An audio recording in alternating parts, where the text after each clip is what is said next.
Finally, today we want to take a look at just the people of the federal bureaucracy and make sure you understand a couple of different terms here. So we're going to talk a little bit about what we call the civil service. And this is going to refer to just the regular people working for the government. What we see in the picture here is another agency you might have heard of, what we call FEMA, the Federal Emergency Management Agency. And here we just have a couple of, women working for FEMA, and they are helping this other woman here who's a resident of South Florida. There's been a lot of damage in this neighborhood from a hurricane.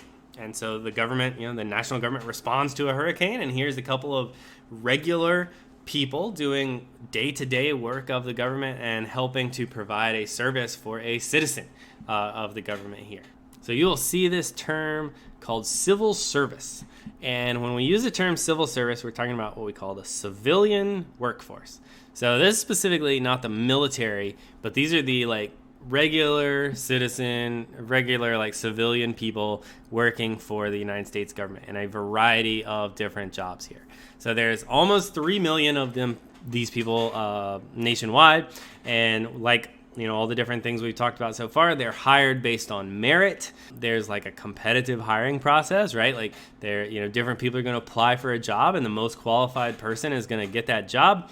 Anyone can become a member of the civil service. This is a great place to look for careers in different things. And these jobs could be all across the country. These jobs can be all across the world if you're working in the State Department or something like that.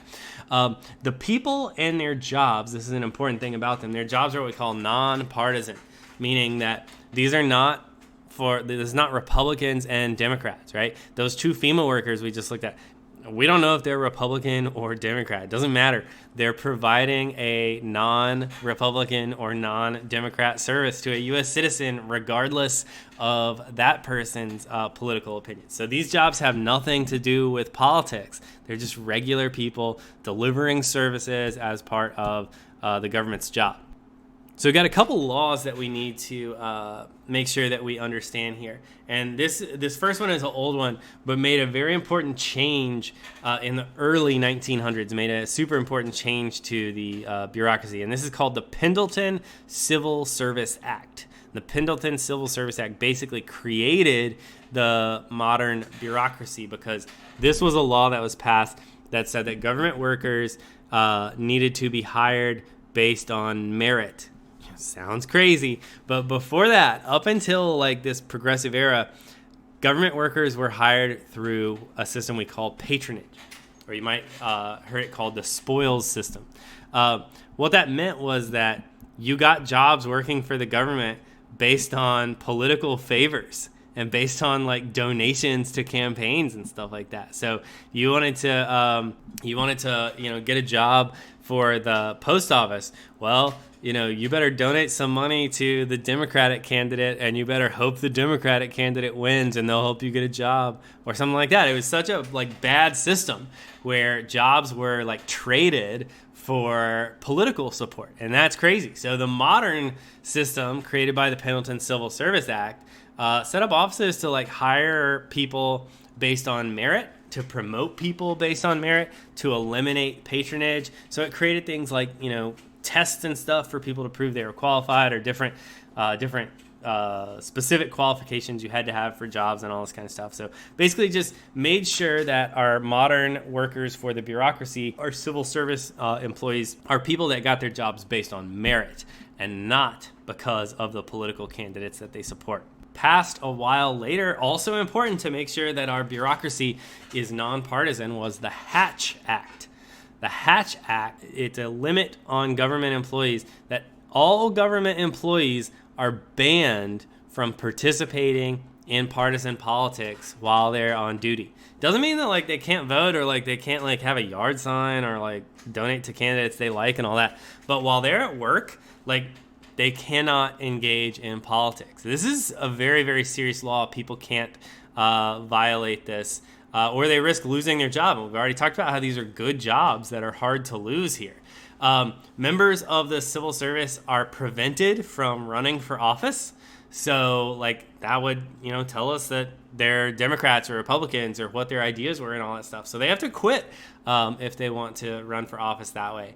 And a lot of national security workers, they're not even allowed to participate in politics like off duty. Some of these offices have even more strict rules preventing them from engaging in politics and all that kind of stuff. But we want to make sure that, think of any bureaucratic worker. Think about those FEMA workers. What if they were only going around saying that, like, we'll help you if you vote for the Republican, or that the TSA agent would be like, all right, I'll let you on the plane if you vote for the Democrat. Like, that would be terrible service. And so we want to make sure that our civil service remains nonpartisan. All right, and we have another important agency that we need to know. This is an important agency. Like, we occasionally get questions about this or whatever, but this is more important for you to know for life.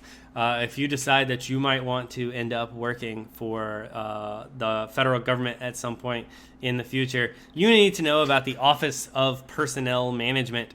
This is the agency spread all throughout the country that is in charge of hiring federal employees. Most federal employees get their job through the Office of Personnel Management. So they make all sorts of rules about requirements for jobs, how people get hired, and all this stuff. They sometimes have to administer tests for different types of jobs. But the Office of Personnel Management, they get the employees together for the national government.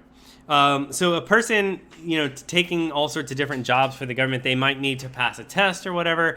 If they do pass this test, then their name is given to an agency, and when that agency has an opening, that person, gets the job, and their salary is going to be determined based on the qualifications, based on how well they did that test, or maybe what their degree is, or their level of expertise. And all people are going to be paid by something called, you don't really need to know this, it's a little detailed, but it's called the General Schedule Rating, and to make sure that all people with the same level of experience and same qualifications are paid the same. So basically we could look on a spreadsheet and see how a person's years of experience and their level of qualification, we could find out exactly what their salary is. These people, these are workers that they work for the public. They're public employees, so it's our right to know those things as well. All right, so that is it for our just kind of starter lesson on the bureaucracy here. So we'll be spending the next few days talking about different aspects of the bureaucracy and all that. So let's take a look at our big ideas here. Here's President Trump showing us his jump shot form as he assists workers from the Federal Emergency Management Agency in some examination of damage after a hurricane in Puerto Rico. So we'll be talking about civil service workers and all of the things that the bureaucracy does for us. All right, so what we want to make sure we can do today, you want to make sure we can explain why the United States needs a large federal bureaucracy, explain why the bureaucracy exists and what the bureaucracy does for the government. We want to make sure that we'd be able to describe the characteristics of a bureaucracy, or our bureaucracy, but those three important characteristics for any bureaucracy. We want to make sure that we'd be able to describe criticism of the federal bureaucracy. This is a big thing for all sorts of people, so make sure we could describe those critiques of the bureaucracy. And finally, we would want to make sure that we can explain the role of civil servants. What do they do and why it is such an important job that we want to make sure that they're nonpartisan in carrying out their day-to-day activities for the government. All right, that's our first look at the federal bureaucracy and what the bureaucracy does.